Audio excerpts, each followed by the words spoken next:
You're listening to Sword and Pen. Hey everyone, this is Rich from the Sword and Pen podcast with military veterans and journalism. Today, I'm joined by Marty Skovlund Jr., the executive editor of Coffee or Die magazine. Marty, thanks for being with us today. Thanks for having me on, Rich. This is exciting. Yeah, absolutely. We're happy to have you. So, what I want to get into first is maybe just a cliff notes of your military background and service, kind of what you did and how you got to where you are. Yeah, kind of a bumbling path, I think, in retrospect. Growing up, I think I always knew, you can't tell it on camera here, but I'm a pretty tall guy, tall drink of water.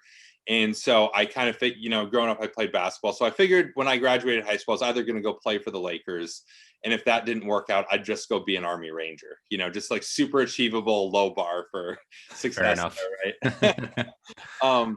About halfway through high school, I figured out that probably the Lakers weren't gonna, let go of Shaq anytime soon, and that maybe I should look for other employment. So joined the Army in somewhere between my junior and senior year of high school in 2004, like a lot of us did around that time, and then left for basic training right after I graduated in '05. And that started what would be an 8-year career for me. About 5 years of that at 1st Ranger Battalion. Fortunately, did accomplish one of those goals. And then about another 3 years there where I was a recruiter up in central New York. And from there, I at that point, I had planned on, recruiting was going to be just a little detour for me. I had some other plans that I wanted to go do within the military, planned on making a career, had no idea. Even I'm sure there's probably a lot of us that are like this, that have gotten into journalism or into writing. You come across people who knew from the day they were, learned how to string a sentence together that they were going to do this. And then there's other, for others like myself, they didn't realize it, but man, when you look back, the writing was on the wall the whole time. And Literally, exactly. And I think that was the case for me, where I didn't know, even in my twilight years of the Army, for me, I didn't know that this was the route that I was going to take. But I ended up writing something. It was just kind of like a fit of nostalgia for me one night, remembering just a moment on my 4th deployment, not like a big battle or anything like that. It was nothing like that, but just like a, nostalgic moment. And it's like, man, this feels like one of those things that maybe I won't remember all the details as vividly as I do right now. So maybe I should write this down.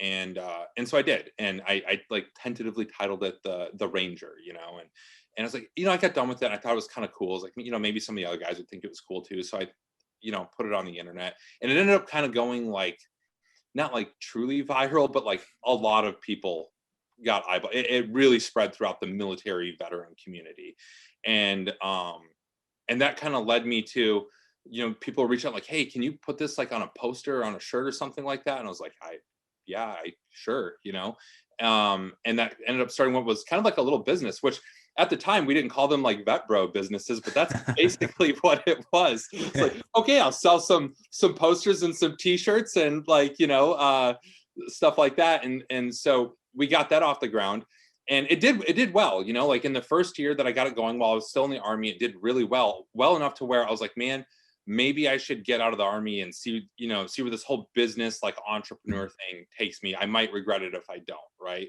I can always get back in. I'm a recruiter. I know how to do it.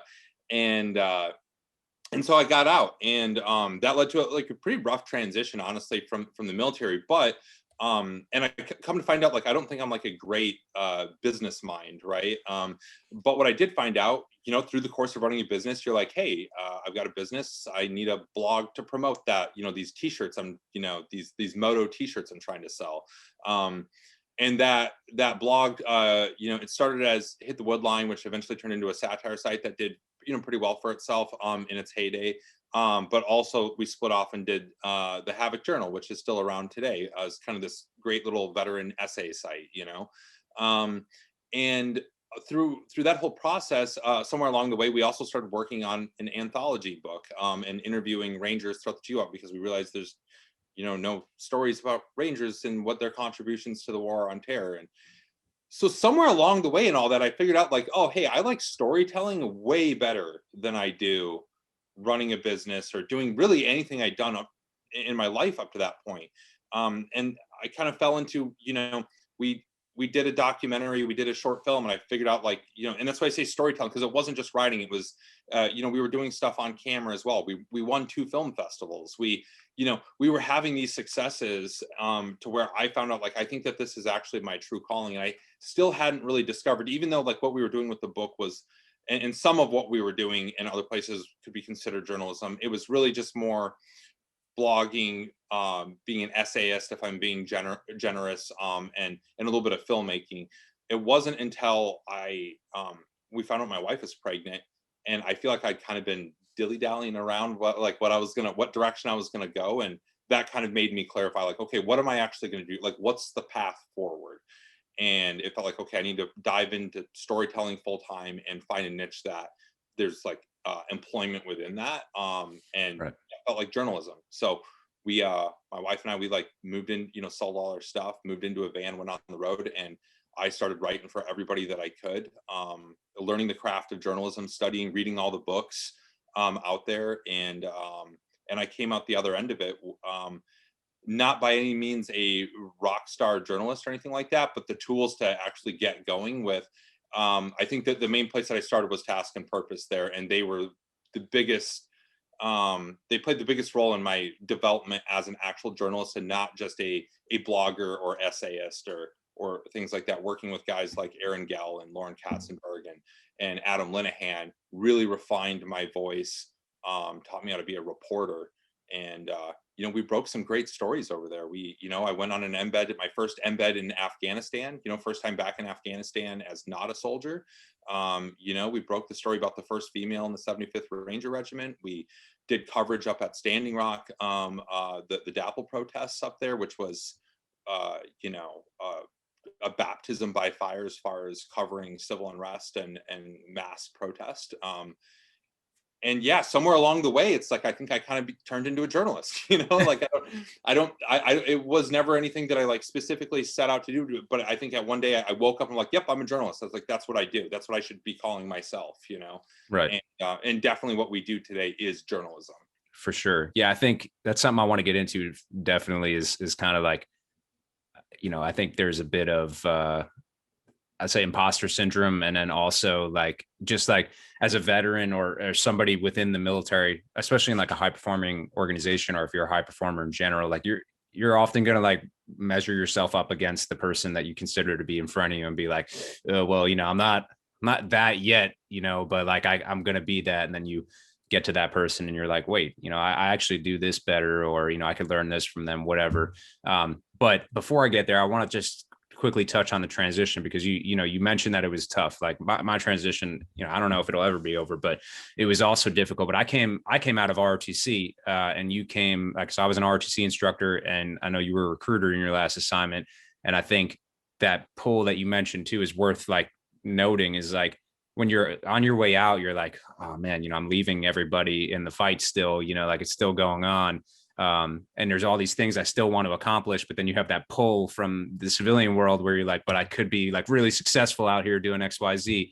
I mean, just how hard was that decision to make that leap and jump out? I feel like I am really terrible about fully embracing the difficulty of a big life choice. I'm somebody that routinely dives in head first on things, and then pays for it later, in many cases. Right. Sometimes it's really, paid dividends for me, and sometimes it really hasn't.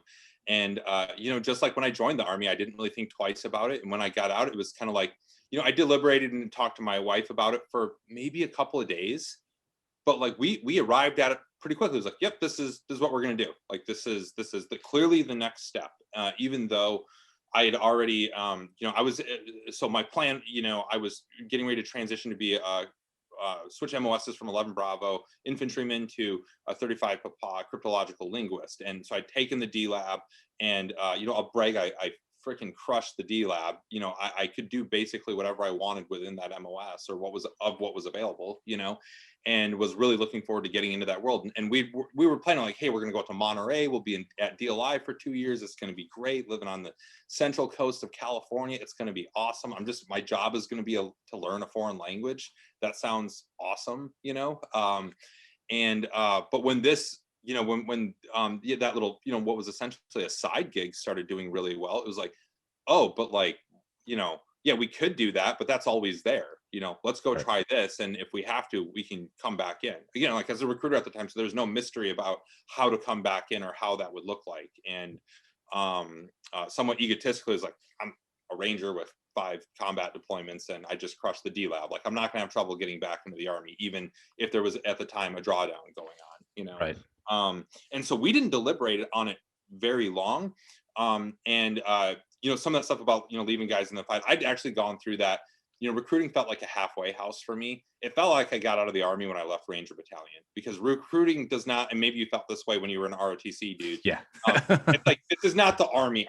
Like this Right. is not, you know, and so it felt like a little bit of a halfway house. And I really went through some stuff in that first year, you know, 2010. So I went to go be a recruiter in 2010, spring of 2010. That was the deadliest year for not only the war in Afghanistan, but specifically the 75th Ranger Regiment. And, you know, up to that point, I really didn't have people that I knew die. It was like all the people that I knew decided to, you know, not decided, that's a terrible word. But, you know, all the people that were dying were people that I knew.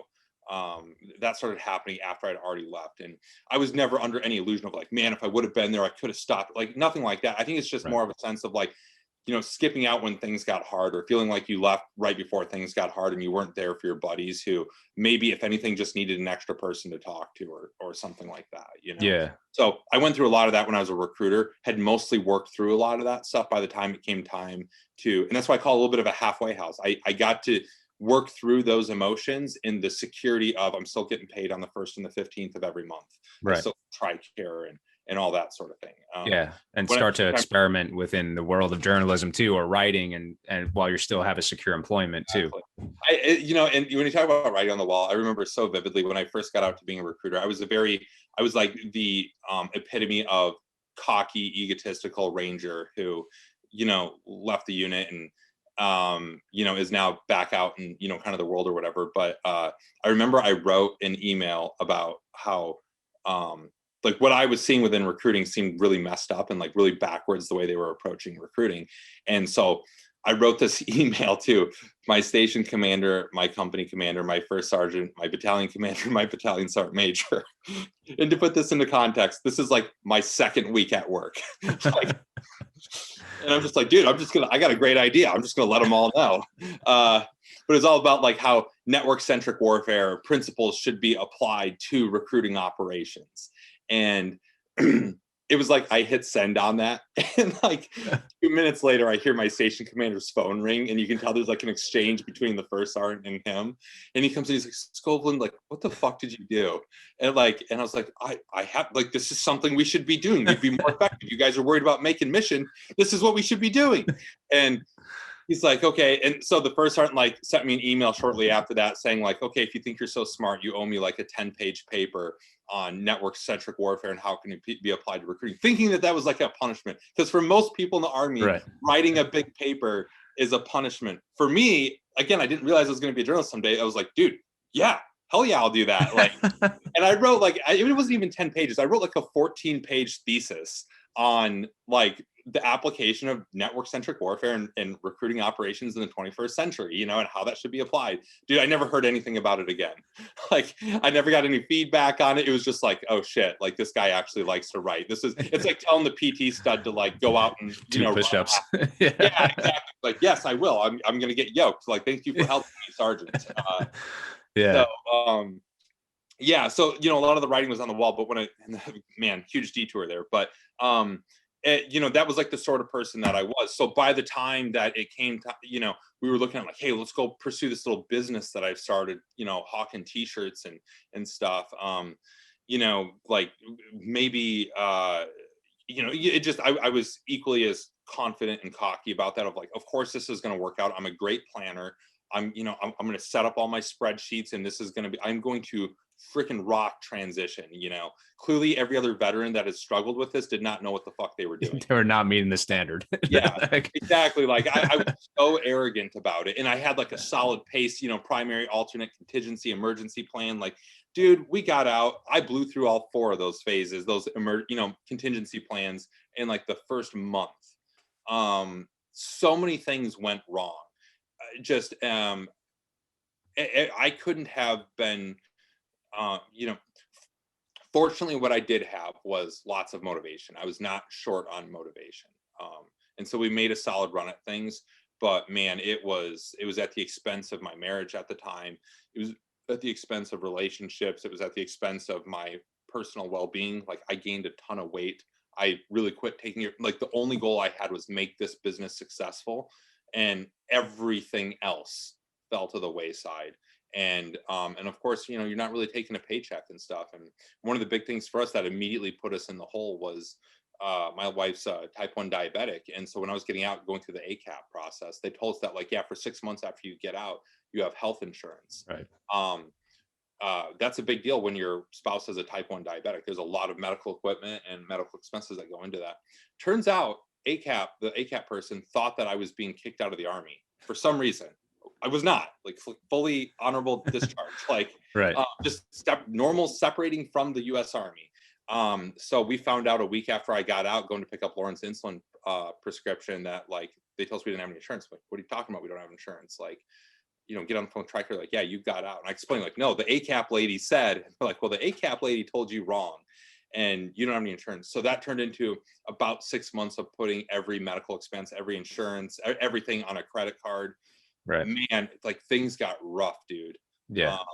It just, and I don't, like, you know, there was no safety net there. Like, we fell pretty hard, pretty fast. Right. And so that's why I say, man, transition. And I echo your sentiment of, I don't know if I'll ever be done transitioning. It still feels like this happened yesterday. You know, things are certainly better now than what they were in 2014 for me. But man, it was a process for sure. Right. Yeah, it's no joke. The insurance thing, I got caught up with the same thing. And I tell all my buddies when they're getting out, I'm like, hey man, you got 6 months free. And those, you know, shiesty little people at Humana tried to throw me into the, like, TAMP Select, which had, like, copays. I'm like, who in their right mind would opt for the copay option when I have full free insurance? So anyways, yeah, but you really got to watch out for that stuff. But something you mentioned was too, like, Jack Carr, I was listening to him the other day on Joe Rogan. He was saying, he's like, it was never a question, like, you know, when I was a kid, like, I knew I was going to be a SEAL. So I trained to be a SEAL. Like, I saw that end state in my mind. When I got out, like, I already knew before I got into be a SEAL that I was going to be a writer when I got out, you know, like, and like you said, maybe you didn't know that before. I mean, I certainly didn't know, you know, exactly what I was going to do after I had an idea, but that completely changed, you know. But this dude, he knew. And once you, I think the point of the story is once you get, like, yeah, you get committed to something though. And you're like, no, like, this is it, you know, and having that, like, military mindset of, you know, like, failure. I mean, it doesn't even come into your mind. It's like, no, like, I'm going to go fucking crush this. And, like, this is what I'm going to do. And that centers everything in your universe, like, toward that goal. And then obviously you end up usually, you know, accomplishing that. So I think it's something really important, and brings me to, you know, transitioning back to the journalism thing, you know, so you got involved in journalism, you start writing for Task and Purpose while you're still in, you, like, at what point do you realize, you know, because we kind of, like, went over those few years pretty quickly, but at what point does it turn for you and you're like, okay, like, I'm going to be a storyteller full time, or, you know, in some capacity or multiple, you know, when is that turning point for you? That is probably around 2016. I want to say, like, 2015. Yeah, like, end of 2015. That was right around the time that we made the decision to, like, hey, we're going to leave the business behind. We're going to go buy a van and just go, you know, do the van life thing while I learn this stuff, and we kind of rekindle our marriage, and just kind of, you know, push the reset button, you know. Right. And so at that point, that was when I said, like, okay, I'm not trying to sell t-shirts or be an entrepreneur or anything like that. I'm trying to get writing gigs. Right. You know, trying to do anything that anybody.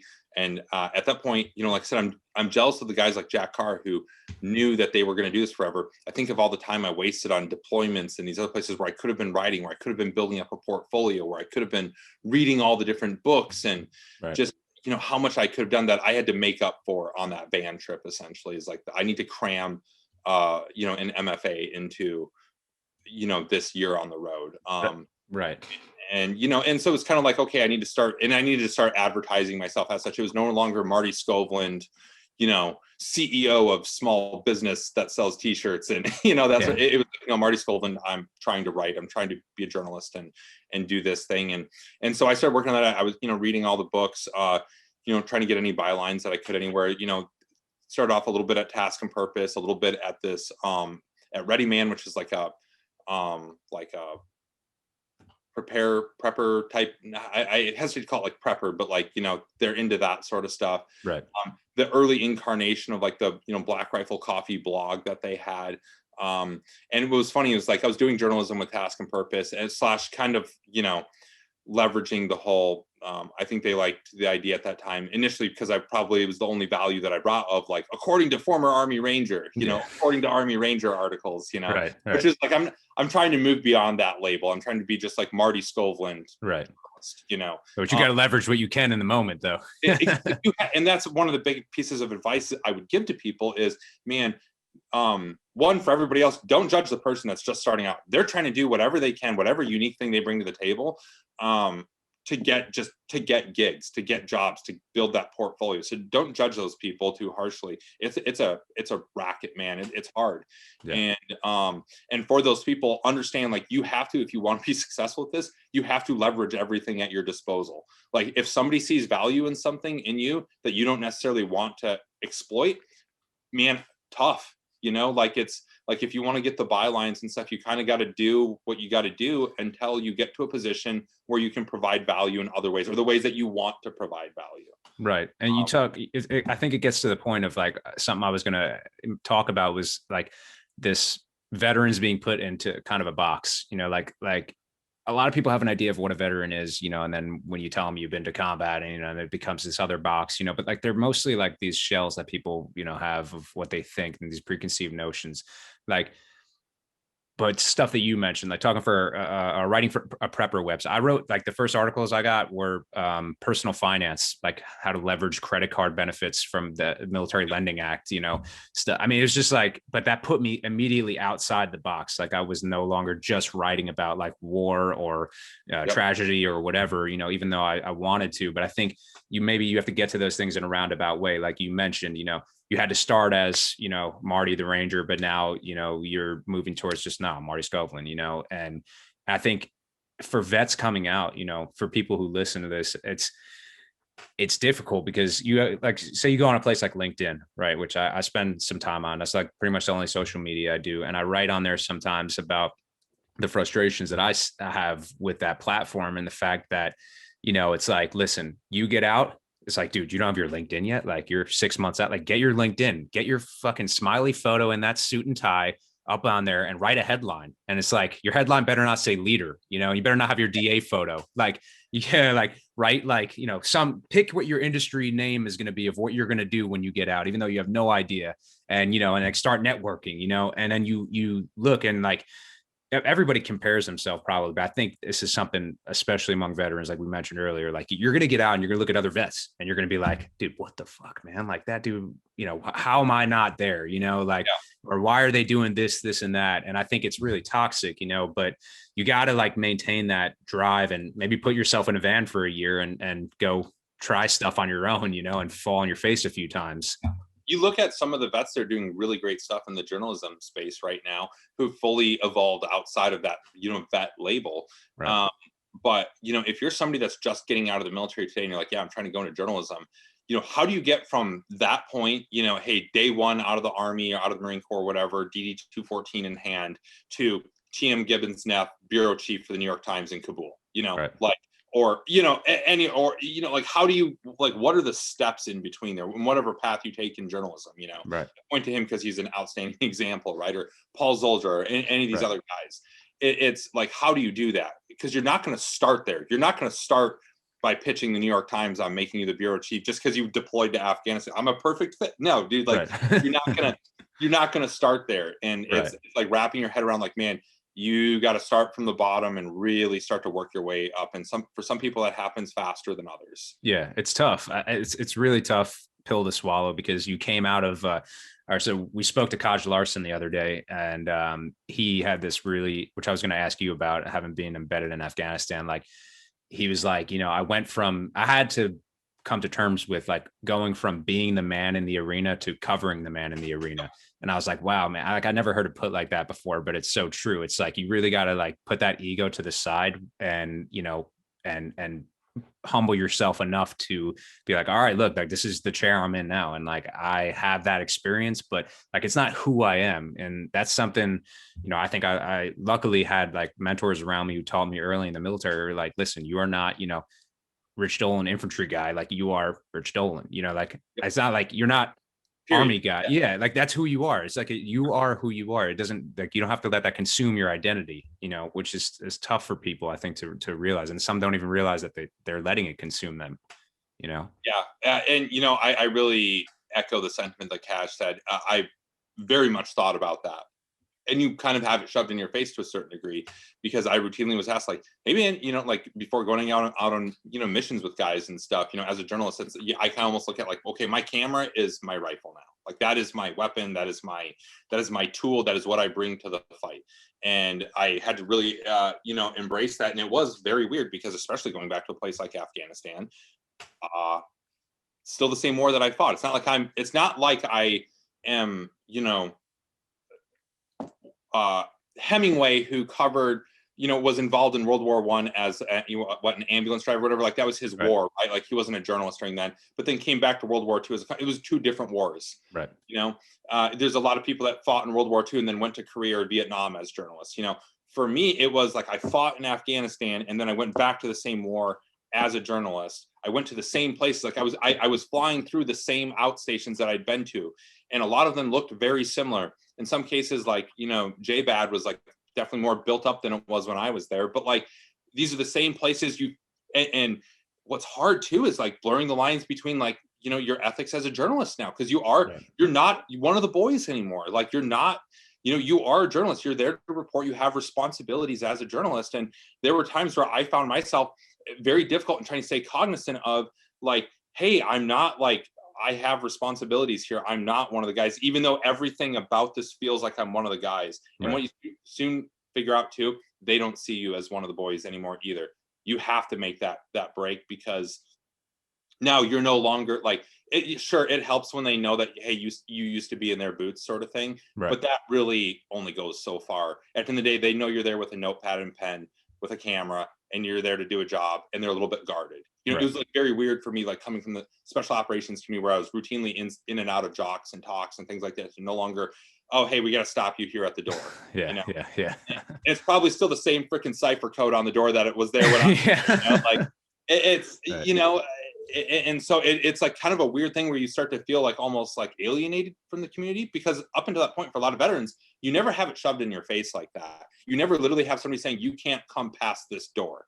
There's like, what an analogy for like being out of the military, like you're no longer welcome here. Right. And I don't think any of them felt, it was never ill will directed my way. It was just like literally like, hey, you're not in the military, you can't come in where all the sensitive stuff is, like just the rules, but in your mind though, you definitely make it out to like, oh wow, I'm definitely like, I'm not this anymore. I'm not wearing a uniform with them. Like I'm not, like I don't, and by the way, I get to go home whenever I want to. Right. Like there's advantages too. It's like, so, and then there's other aspects of it too, where I was asked, routinely like, hey man, we're coming out on this mission with us. You sure you don't want at least a pistol or something like that? And kind of like, and, as much as I would love to live out that fantasy, it needs to stay that, just a fantasy. I've already, that period of my life is over. And ultimately, if it comes down to you guys actually needing me to contribute in that way, a lot of things have gone really wrong. And, I'll worry about that when the time comes. But no, I'm not going to go into it with, and so it's Cash's sentiment of like, you're no longer the man in the arena, you're writing a story about the man in the arena. That's a hard thing to wrap your head around, for sure. Right. Well, a nice accelerator is to be told that you can't come into a room anymore that was like you didn't even think twice about walking into, even post service. Like the physical I built that format. desk, dude. Yeah. You're like, you see that dick on the wall? I drew that. Yeah, like, exactly. You don't even know. Yeah, man. It's big. So that gets into like, I think another topic which I was interested in was ego. And, you spoke a little bit about it, but you have that ego, you come out and you're like, I did this, I got this badge, I got this, even though maybe it's not about badges for you, maybe it's just about what you did, where you were and stuff. And, you get out and you're like, oh, wow, nobody cares, but some people, I don't know. I think maybe that point where you realize that comes at a different time for each person. Was there a time where when you were in journalism, you were like, okay, like, you go from telling stories with other vets, right? And you're like, oh, I was in this province, I did this. And now you're like surrounded by journalists and maybe they're not all vets. And like, so then, is there a point where you're like, oh, that you were in the army? So like you were a Marine, like, like how is that experience and having to drop that ego, drop that armor and be like, okay, like I'm embracing this, being this civilian.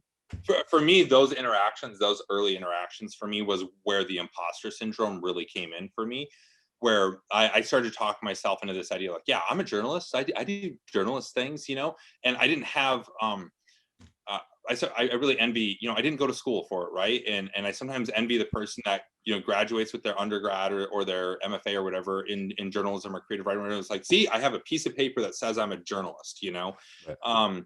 And certainly, and just, broader, First Amendment freedoms. That's a whole other conversation of like, what is a journalist? Like, you don't need a certificate to say you're a journalist, but right. Man, when you're starting out and you're trying to be a journalist, like it sure makes you feel better to know that you have that. And so for me, when I started to be around these people from the bigger national outlets, from the New York Times, the Wall Street Journal, CNN, covering this, like the same events, and I'm sitting there standing shoulder to shoulder with them, I really felt inadequate next to them. It felt like my questions weren't as good as theirs, or I couldn't write shorthand on a notepad as good as them, or they were getting better photos than me, or that they had that they knew some secret sauce that I didn't know.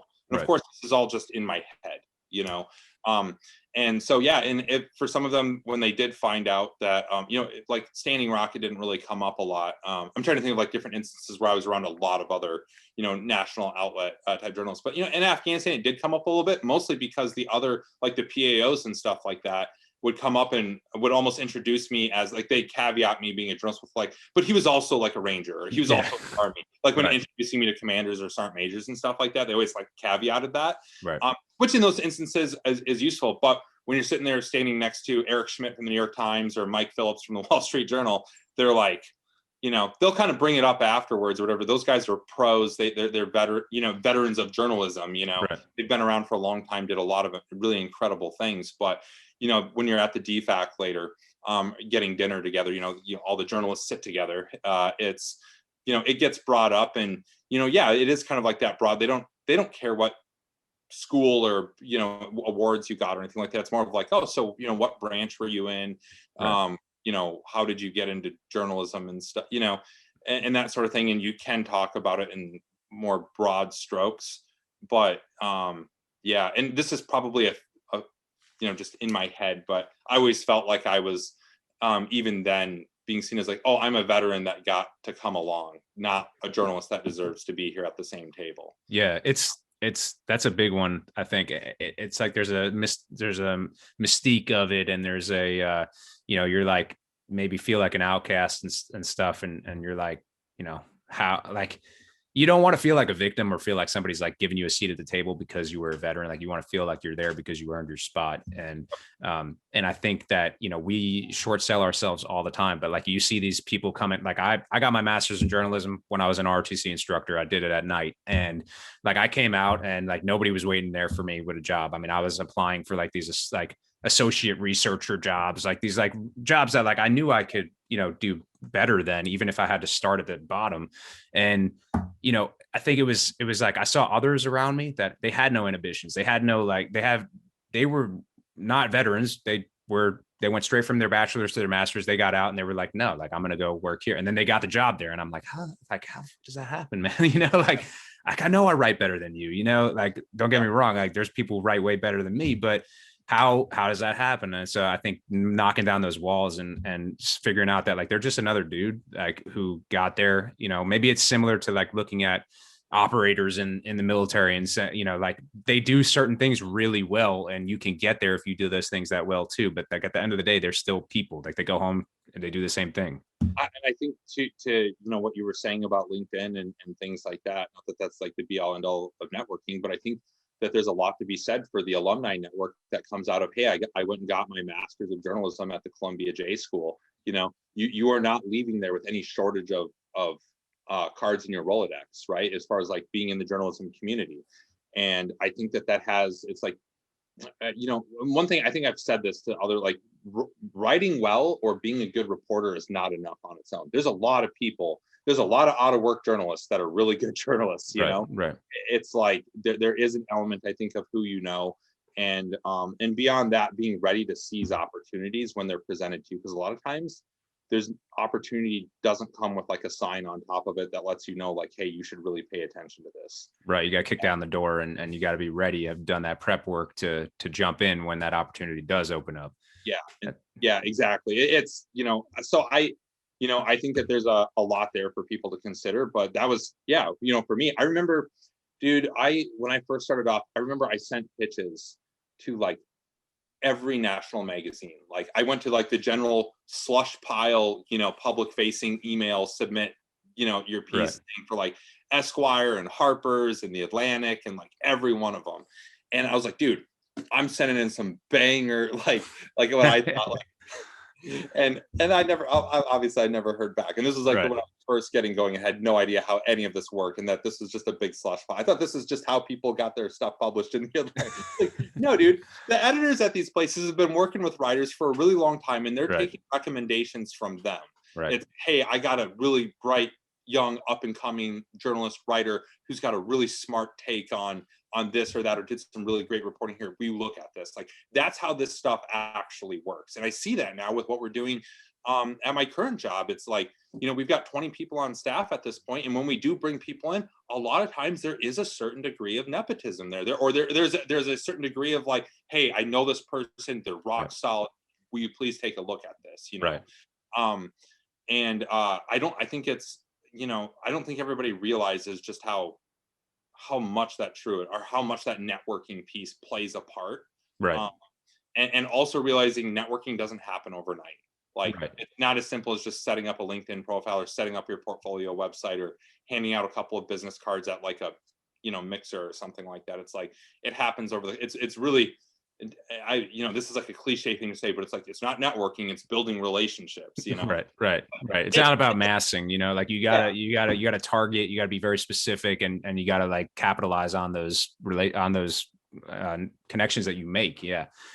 Absolutely. And I think that's big for if anybody, listens and says, like, all right, I'm thinking about getting my start here. Like to hear you say like, yeah, dude, I sent out pitches to a ton of magazines and never heard anything back. And I thought I had like the most fire, idea ever. I spent hours thinking about it, and I mean, it just happens. It happens to people who have made it, you know what I mean? But you just don't often hear those stories. It's going to happen to everybody. So yeah, you got to figure out, just like maybe you did in the military, find the network, find out how to break into that, and weasel your way in to get a chance. And you look at it too from the outside looking, you look at, a lot of these like bigger names in journalism, and you're like, oh man, they were at the New York Times within 3 years of graduating school, or, whatever amount of time. And it seems so fast when it's not you. But when it's you, dude, those 3 years or those 2 years or those 5 years or whatever, like those were tough years. Those were like, I don't know if I'm going to make it. What if maybe I should, find a different line of work, or, you know what I'm saying? Like, you don't know, like those are hard years. But of course, once you've made it and you're where you want to be and everything like that, it's like, oh man, yeah, obviously, of course. I mean, you hear that from like, I think that there's a similar sort of dynamic for like actors and actresses, right? Where you hear about like, oh yeah, dude, they got famous overnight. It's like, yeah, they got famous overnight over the course of 10 years. Right. Living in their vehicle in LA, like going to auditions where they got told no over and over and over again. Yeah, it's that drive. I mean, look at like Adam Driver. I mean, he was Marine infantryman. He has a pretty good story, but he definitely, like, I I remember speaking to people that were like, yeah, he was not doing much. And then like somebody found him, and he got a chance, so, and now look at him, he's like, doing big things, so. On that note though, and I think that's an important point to hit on, is unlike actors and actresses where they have literally somebody has to give them a job to be able to do their craft, right? Somebody has to hire them. They have to get an audition, and that's just the way that works. For journalists, the one thing that we've got going for us is we got the First Amendment. It's a beautiful thing. It says that you can do your job without anybody's permission. Right. As long as you can get past, you're probably not going to start off with the most prestigious bylines. Right.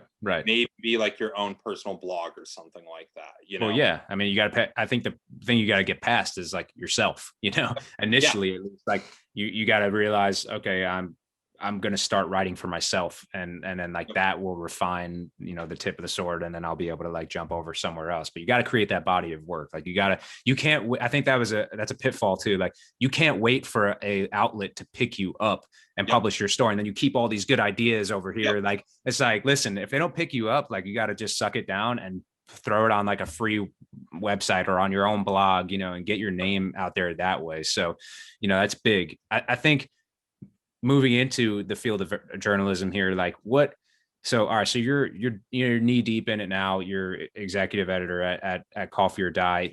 You've obviously built this cool magazine that has, news, some other great writing as well. What do you see the world of journalism now? And then I want to loop around to like, how does Coffee or Die fit into that? Like, what's your take on the industry at this point, and where veterans and Coffee or Die fit into that? I think that the broad stroke statement here on journalism and what's status quo in journalism today is it has never been more important and at the same time more at risk of going away simultaneously. We're at this precipice of we need journalists to do journalism. We need it for the survival of our democracy, and I think for the survival of our world. As we see it as, the mostly peaceful, the world is mostly peaceful, right? We need journalists to keep it that way. And at the same time, it's the field is under assault by everything from world leaders to the common everyday Jack and Jane. It's on assault on all fronts. And I think it's never been more important to be to pursue journalism, to for people that are starting out, and then for the people that are already working in the field to hold yourself and hold our profession to extremely high standards. Because every time, like, I don't know when this is going to come out, but right now we're in the wake of this whole thing of like, well, turns out the intelligence about Russian bounties in Afghanistan wasn't as credible as we thought it was. Every time something like that happens, and the thing is, you and I know that happens in journalism, where hey, you get a couple of sources that corroborate something and you fucking run with it. You know, like you don't have the way the rest of the world sees that though. Every time something like that happens, it's like a see fake news, fake journalists. Like man, we have a responsibility for the survival of our profession. And our profession is important to get it right.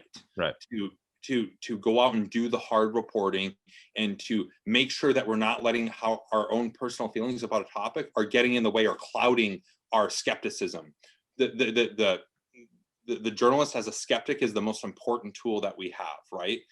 And it's more important, I think, than knowing knowing punctuation. You've always got a copy editor, right? But your job as a journalist to be a skeptic and to not trust anything, even if it confirms your own beliefs, is like so important right now. Because right now, that every time we get something wrong, it's being weaponized as a tool against journalism. Right. Might I just add, as a plug for vets, I think veterans are pretty skeptic people. Like, I mean, like every time somebody's like, hey, you should go, anybody want to volunteer? Or like, we got this special project going on. You're like, nah, man, don't do it. Don't do it. This smells like painting rocks. Yeah. You're like, I think it's just a good carryover of a skill. But yeah, so how does Coffee or Die, what is your standard of journalism that, because you sound pretty passionate about it. So like at the helm there, like what measures are you taking to say, hey, look, I don't want any, I want objectivity and I want, reliability out of you guys. Like, how do you enforce that, or how do you check that? I think it's being really clear.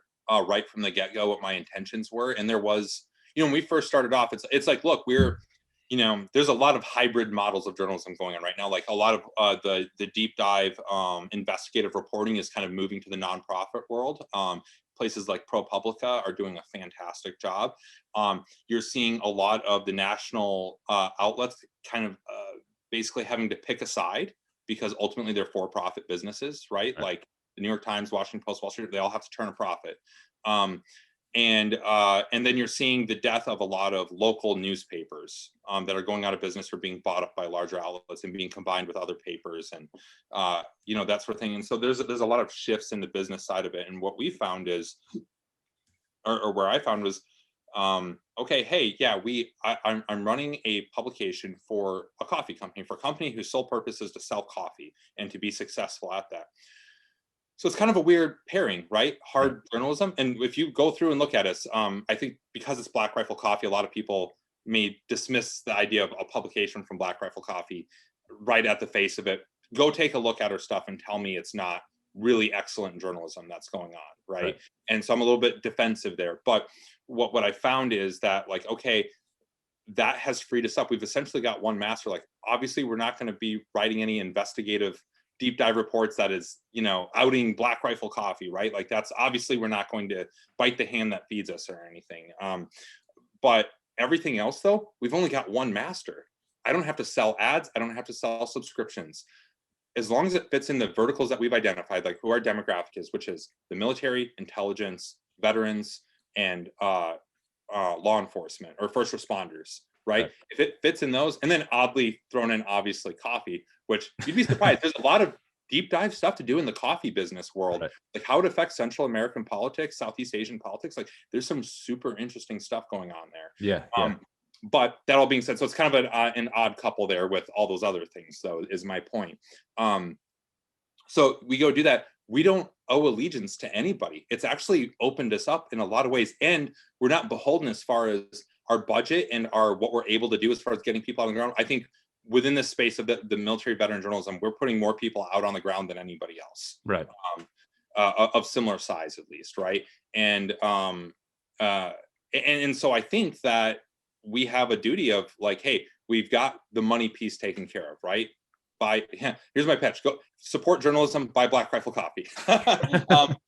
Odd thing to say, I know, but like for us, it's like they to their credit, though, Evan Hafer and those guys have said, like, hey, we value this as an outlet. We love that you guys are doing, really good journalism, and we love the idea of our customers having this as a news source to consume. And of course, we've outgrown even that.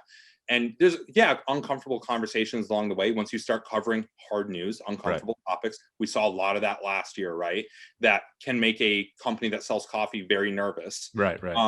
But to their credit, they let us run with it. They've really let us kind of grow into our own and really just have this great little standalone publication that I liken it to, Jeff Bezos has the Washington Post, Evan Hafer has Coffee or Die. Right.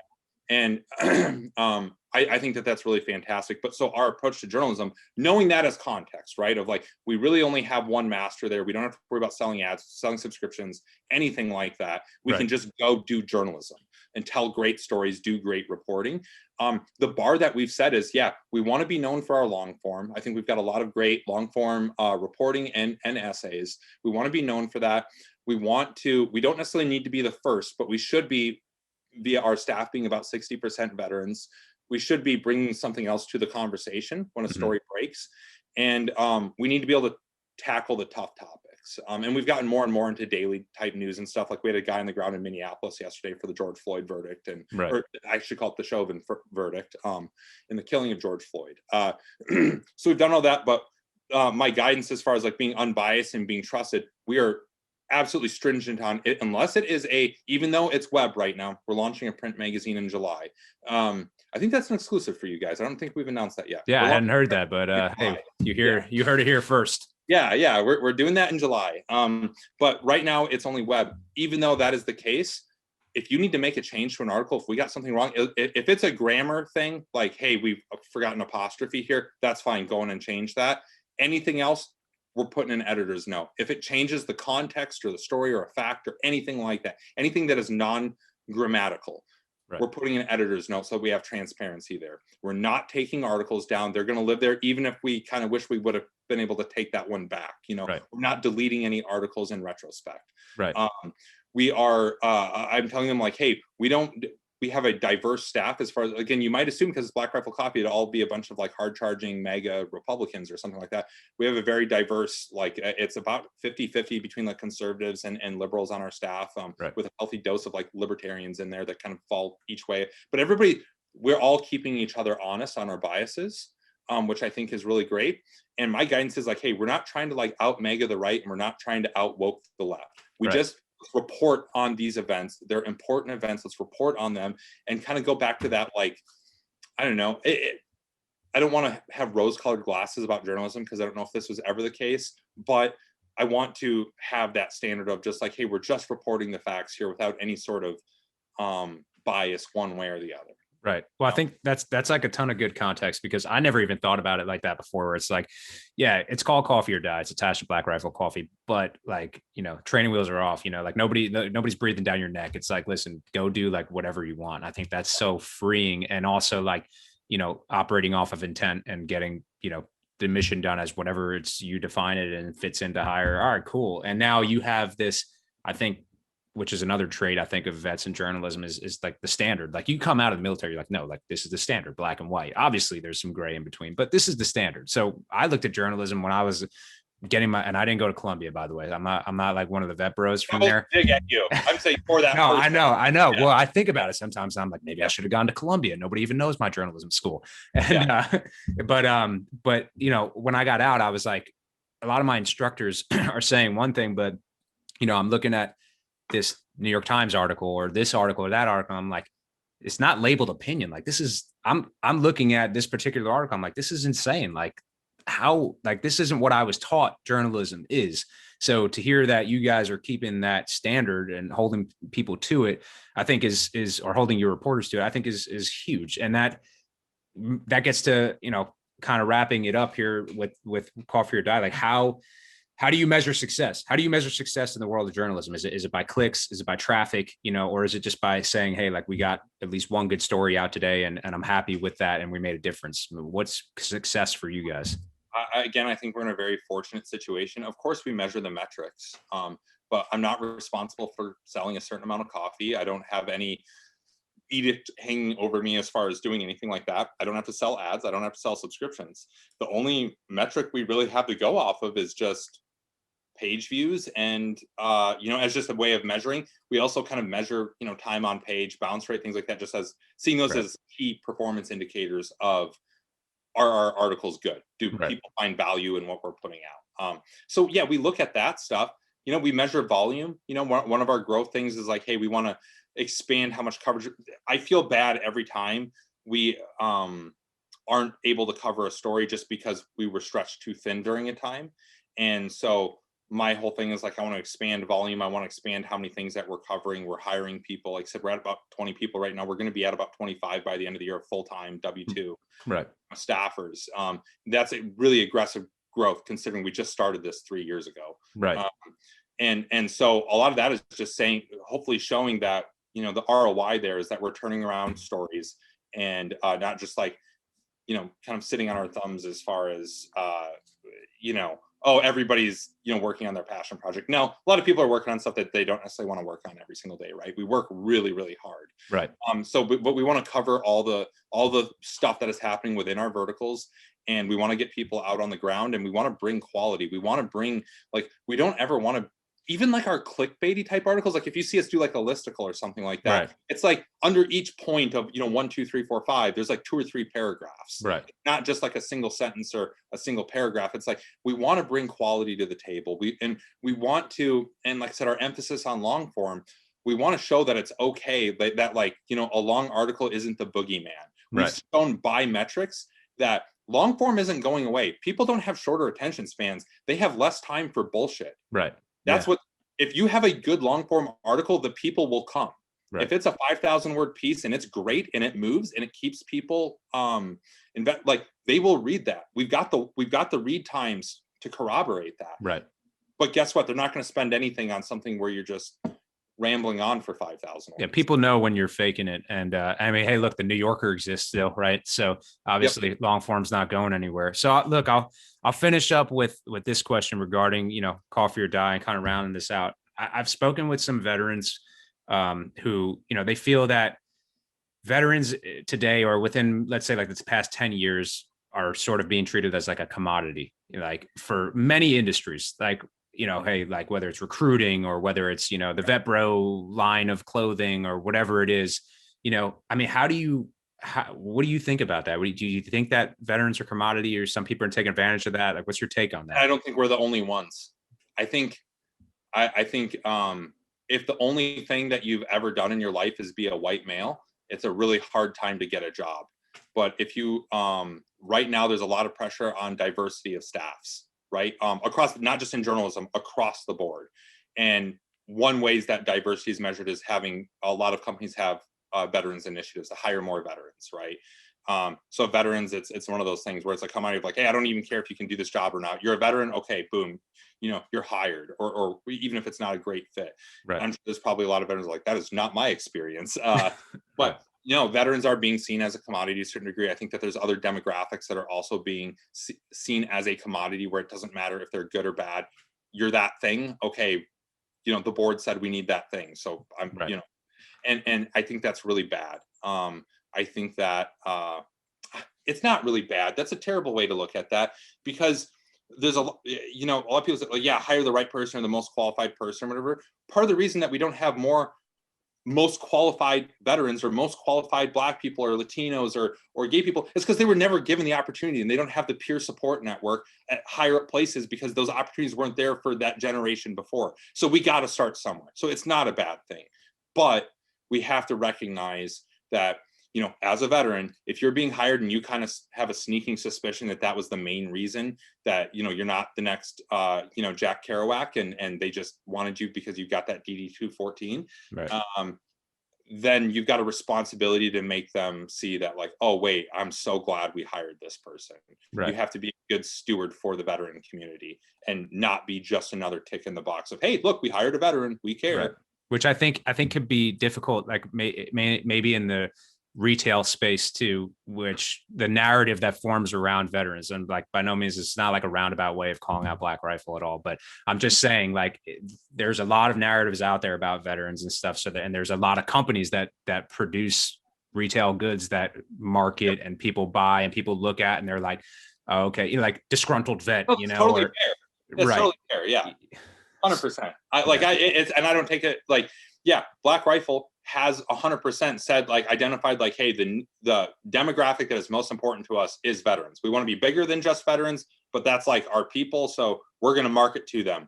When you go to like business school, they tell you, like, if you want to sell a product, you have to have your ideal customer in mind. They said right. veterans, and it's done well for them. Right.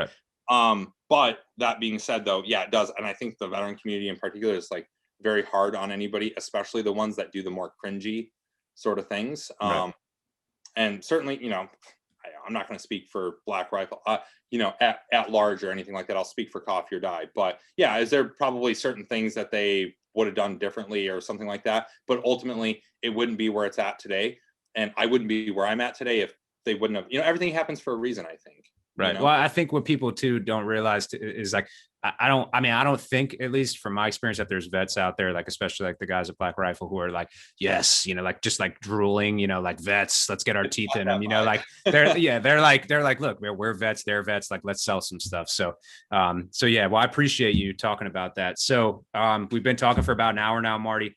What knowledge bombs do you have to leave off with here for any vets who listen to this and are curious about the field of journalism? And I guess it's the same thing that I would tell the 14-year-olds that pop into my DMs asking how they can be an Army Ranger. It's like, well, I don't know, try really hard and don't quit. Yeah. As it pertains to journalism, though, I think that try really hard, be the best journalist that you can be, and don't quit. Like, it's not going to happen overnight. You're not going to get the bylines that you want or envision for yourself right off the bat. It's going to take time, and the journey's not going to look exactly like you probably want it to look. And I think for everybody else, like, the people that are working in it and stuff. I have a lot of respect for